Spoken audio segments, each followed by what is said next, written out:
Hello সবাইকে, এখন আমরা আছি জিবিতে আর এটা হচ্ছে আমাদের হোমস্টে।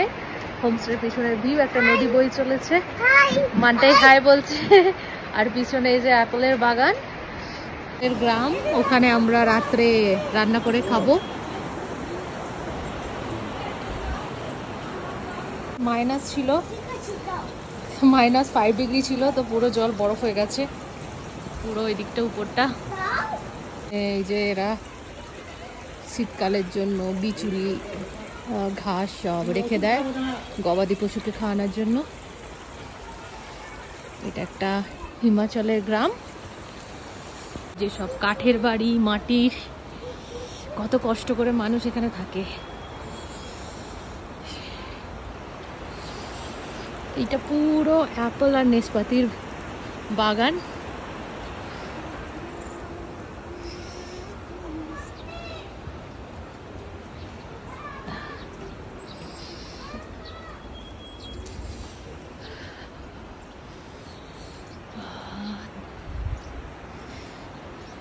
হোমস্টে, রিভার ভিউ, আর এটা এই যে পাথরের তৈরি।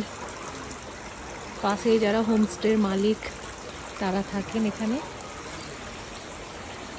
আমি এবার একটু পিছনটায় যাচ্ছি, হাতেও জলের ফোঁটাগুলো পড়ে পুরো বরফ হয়ে গেছে। এটা হচ্ছে ক্যাম্পিং করার জায়গা। রাত্রে আমরা এখানে রান্না করব, এখানে কাঠ জ্বালিয়ে। আর এই যে সামনে নদী বয়ে গেছে।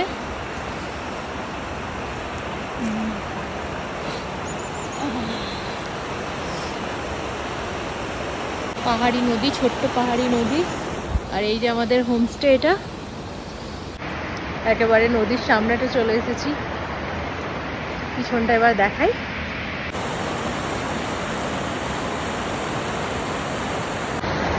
সুন্দর নদীর ধারে বসে আছি একা, খুব সুন্দর চারদিকটা।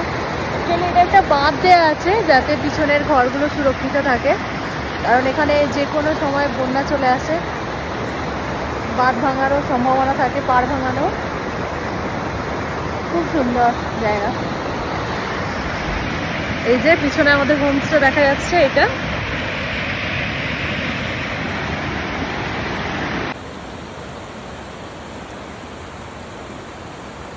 আমি একটু নদীর দিকে হাঁটছি।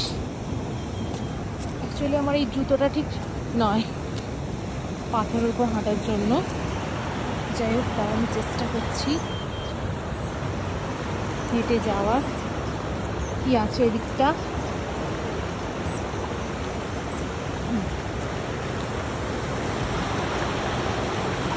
এই যে গাছের গুঁড়ি আটকে আছে এখানে।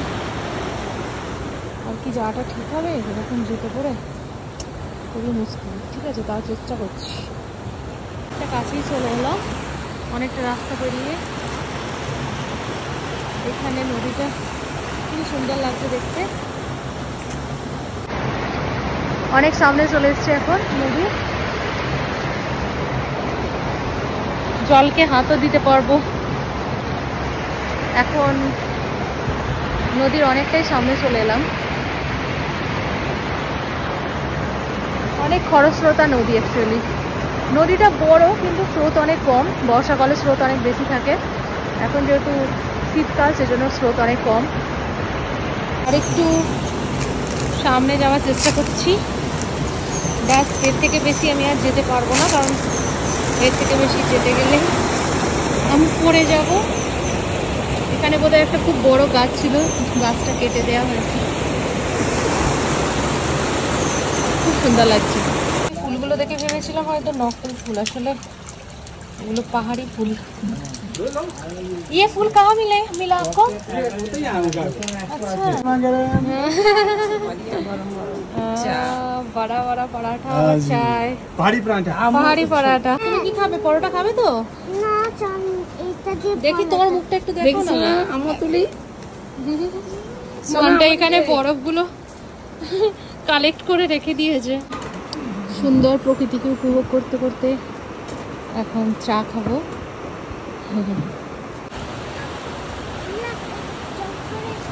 পাহাড়ে ঢালবে। এই যে পাহাড়ি রাস্তায় ট্রেকিং করে আমরা যাচ্ছি। এই যে পাশে একটা নদী বয়ে চলেছে আর এই যে পাইনের জঙ্গল।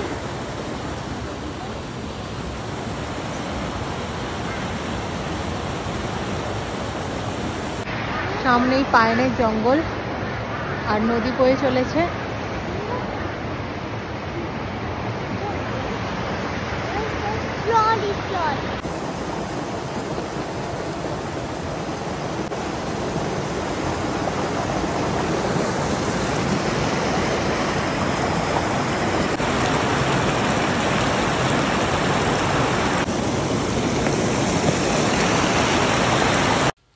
সকালে ব্রেকফাস্ট করে এখন আমরা একটু সাইট সিনে এসেছি জিবির। এই জায়গাটার নাম হচ্ছে মিনি থাইল্যান্ড, খুবই সুন্দর জায়গা। তো এখানে আমি কিছু ফটো তুললাম, ভিডিও বানালাম। এরপর আমরা এই সুন্দর জায়গায় বসে চা খেলাম, কিছুটা সময় কাটালাম প্রকৃতির কোলে, বেশ ভালো লাগলো।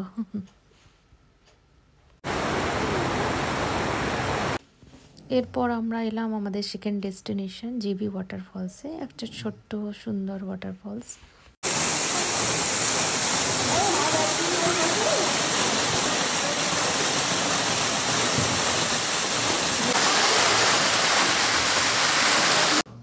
এরপরে আমরা ট্রাই করলাম হিমাচলের ফেভারিট খাবার সিট্টু। ঠান্ডায় আমার পুরো নাক দিয়ে জল বেরিয়ে যাচ্ছিল। আরও বেশ খানিকক্ষণ এখানে ওখানে ঘুরে আমরা এখন চলে এসেছি একটু বাজারে, এখানকার লোকাল মার্কেটে, কারণ আজকে আমাদের যেহেতু রাত্রে পিকনিক হবে। আমরা অনেক এই নদীর পার বরাবর এই রাস্তা দিয়ে হেঁটে হেঁটে অবশেষে একটা ব্রিজ পেয়েছি। তো এই ব্রিজটা আমরা এখন পার করবো। আর ওইদিকে অনেক হোমস্টে আছে, নদীর পাড়ে ট্রি হাউস আছে। জিবি সাধারণত অ্যাকচুয়ালি মানুষ আসে না, এটা হিমাচলের একটা অফবিট জায়গা। এখানে মেনলি সবাই হোমস্টেতেই থাকে। প্রচুর ঠান্ডা, কিন্তু জায়গাটাও খুব দারুণ। আমরা হয়তো একটু ওইদিকটা হাঁটবো।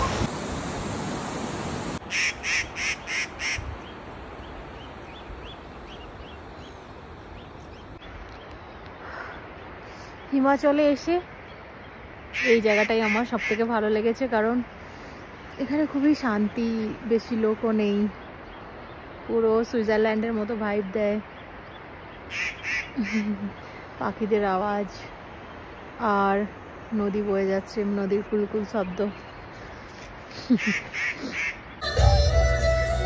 আলু ভাজা হবে, চাটনি হবে, আর এই যে এখানে মাংস হচ্ছে আমাদের, এখানে গান চলছে। আর এই যে পাহাড়, এই যে এগুলো আপেল গাছ, আপেল গাছের নিচে আমরা পিকনিক করছি। এই যে এবারে আলু ভাজা হবে।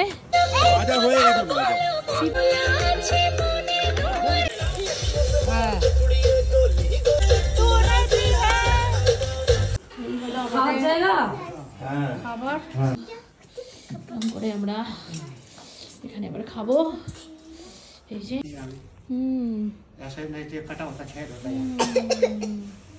अच्छा, और अंदर ऐसे अंदर लकड़ी डालते ना इसमें। लकड़ी डालेंगे ये धुआं बाहर जाएगा।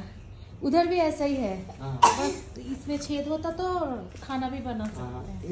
इसमें पानी पानी गर्म कैटल रखो, ऊपर पानी गर्म होगा। अच्छा, জীবিতে আমাদের শেষ দিন। এই যে আমাদের হোমস্টেকে আমরা বিদায় দিয়ে দিচ্ছি। আমাদের হোমস্টের মালিক আমাদের খুবই ভালো করে যত্ন করেছেন। ভাইয়া इधर हाय बोल दीजिए आप। Hello hi. Stay bye bye, my home stay, our home stay bye bye.